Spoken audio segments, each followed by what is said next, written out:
This video is about if you buy yourself a used muzzleloader. I got both of these used and what you want to look for.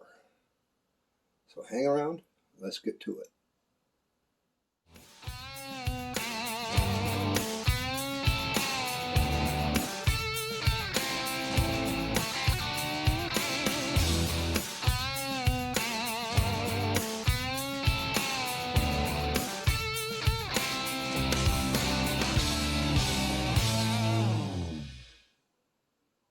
Well, let's get this 50 cal off the wall and get set up to go over it and show you what you need to look for when you're purchasing a used muzzleloader. The first thing you want to do is you want to check it. This is a synthetic stock. You want to check the stock for cracks. Because they will be a pain to try and repair. Got a little bit of oil drippage because I really lubed up the trigger and stuff on it. And didn't realize it was dripping down through there, but no big deal. This gun was abused. It has pitting and rust along the barrel.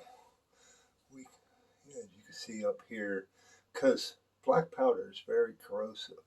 You can see by the nipple that there's a lot of rust. And down along the barrel, especially the tip, it has spots like right there. Whoever had this did not take care of it. This gun was produced, it was made in 2002. It is on the manufacturer date and the information stamping along the barrel. That's another indication you will have to look for. A lot of older guns will not have a lot of information like this does. The 45 I have, it just has the maker and the serial number. But the main thing, first thing you want to do is when you want to pick up a muzzleloader, really any gun, is check to make sure it's unloaded. Some of these folk, they'll go out hunting with a muzzleloader and they'll come back and they get involved in something else, and life takes over and forget that they have a full charge and a ball in the barrel. And the way you want to check that is take your ramrod out, and let's see if we get this in frame. You want to check your ramrod. This one here is just about from where the touch, on a flintlock there'll be a touch hole or a touch vent, and the cap locks. This barrel has a hole that goes into the barrel. You want to even it up with the touch hole or the barrel and make sure that the ramrod is long enough to get your reading. And then send it down the barrel. As you can see, it is almost the exact same length as where we were when we laid it beside the gun. So this gun is unloaded. If it was sticking up and out about that far, very good chances that it has a charge and a ball in there. So the next thing you would want to do in that case is you need to get that out. You need to get that out of the barrel. I mean, you can purchase it that way, but just to make sure, because powder is very corrosive and it's probably a good possibility that the barrel is rusting. This one, that was the issue. When I picked this up, it was empty, which was good. But whoever had it, like I said, did not take care of it. And the barrel had rusting through the rifling. So let's go back. If this has a powder and charge in it, you want to get that out. You can use a puller, which is over in my bag, and I can't get to it right now. But you take your ramrod. You can do it with this one, but I use a range rod. But you screw this jag on the end of it, which has a screw on it. And when you put it down into the barrel, it lines up with the bullet, and you screw that into the soft lead of the bullet and withdraw it out the barrel that way. And then with the powder, you can flush that with soapy water, and taking the gun to half cock, which this one's first. Take this to half cock, and you can run hot soapy water down through. You can take a piece of leather and put in here and close the hammer on it. That will seal the nipple and let it soak for a bit. And then once that's done, you can take and let it run through, scrub the bore. You want to get that as clean as possible. It took me anywhere close to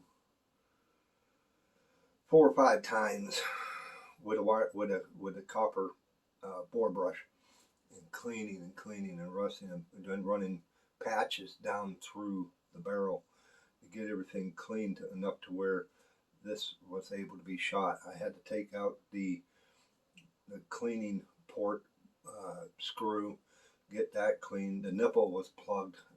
I cleaned that out. I want to get a new nipple for this, but it still does shoot with that with no issue. And then going back to just the overall aesthetics of the gun. The stock, you don't want any cracks in it. Dings and dents are fine. It ain't hurting anything. And we would go to the lock. This is the lock. That's why they call it a cap lock or a flint lock. And before, the flint lock was the match lock. And then they even went further back than that. But you want to take this gun apart. If this is a wood stock, it's a good chance, because if you have rust, this gun got wet or damp, and you have underneath against the forestock, underneath you possibly have rust. However, I'm going to put this ramrod off to the side for now. And we are going to get this. I reach over here and get. This is the wedge. Some of them have 1 wedge, 2 wedge. This here holds the barrel in place. If you have, like on the 45, they are pins. It has 2 pins along the barrel, and the nose cap pinches the forestock and holds the barrel in place. But you take, and it depends on the guy you're buying it from. If you can ask him, can I take this barrel off, and to check it. But all you got to do is I'm going to use a screwdriver, but just knock that wedge a little bit even with the stock. And this one here is, like I said, is a synthetic stock. Pull that wedge. Now put your gun on half cock so you don't booger up the nipple, and all it does is lifts up and out of place. This is what locks it in place, the back side of the breech. But as you can see, if you look underneath, it's not real bad, but I need to clean it. I've shot it. You can see some of the powder fouling. I just recently shot this, making another video, but you want to inspect your lock. This one only has one screw from the opposite side. Goes through and goes into the plate for the lock. So most of them have two, one up toward the front, one back here.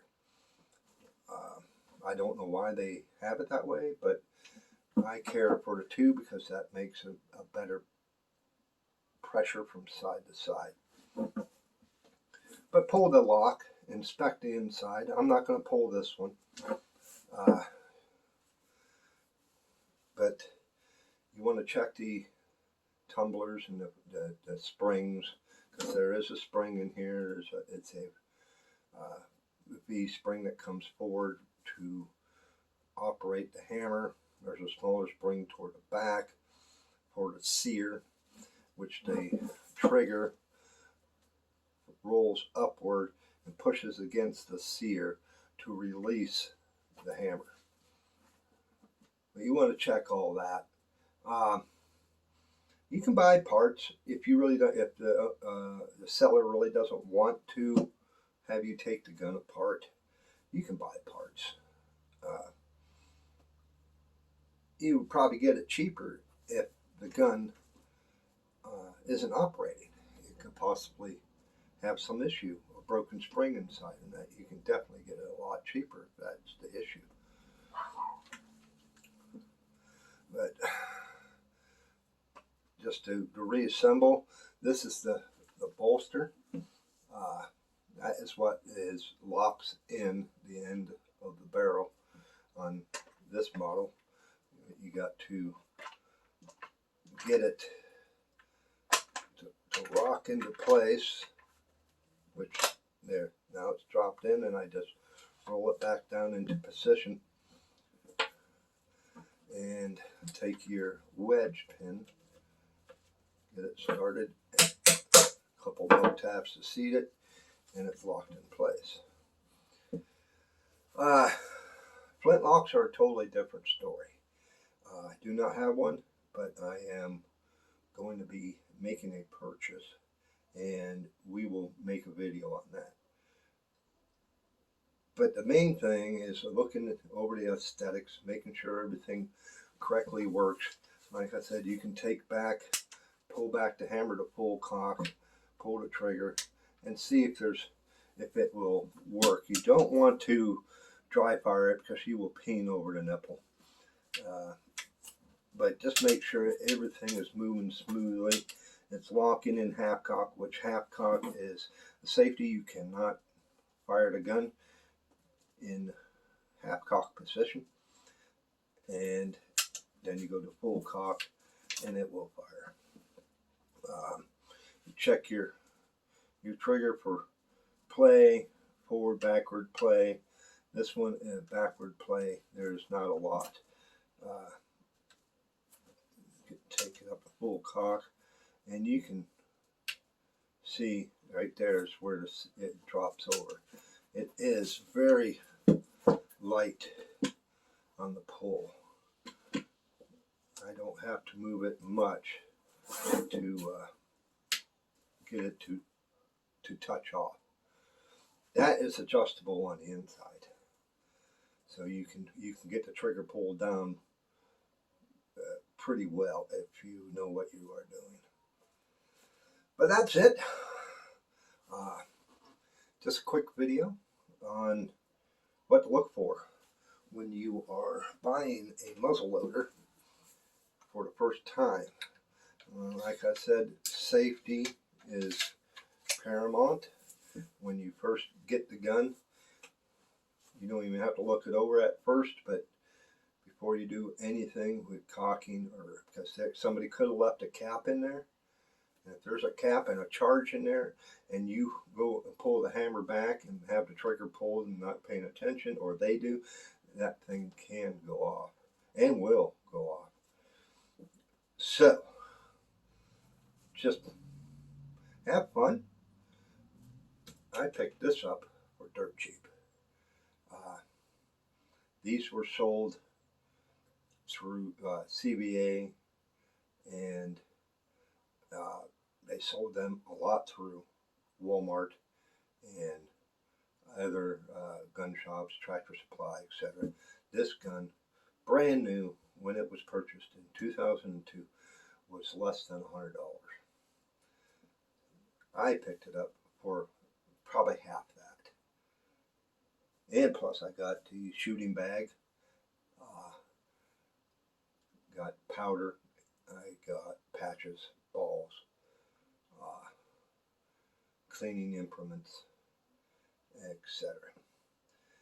So guys, don't let these things lure you away from having some fun. Okay guys, well, we just got done looking and checking over the 50 cal CVA Bobcat cap lock. I am going to be doing one of the 45 cal cap lock. It also was sold in the States by CVA, but it's a Spain rifle called a Jakar. And we just looked at it to see what you needed to do when you go and purchase yourself a used muzzleloader. So stay tuned. What we're going to be doing, we're going to be going out and we're going to be burning some powder. We're going to make these smoke poles sing for a bit. Try and get them grouped in, get a powder charge worked up for accuracy, and just have some fun. So stay tuned. That'll be coming up here sometime, real shortly. But if you like the video, go ahead and give me the thumbs up and not the finger. Click the subscribe button. It's down there. The bell notification beside it. Click that. That'll notify you when I post up another video. Leave a comment. I'd like to hear from you. What you'd like to see. What you think about the video. Got any questions? Go ahead and post them up. And we will see you in the next one. Bye.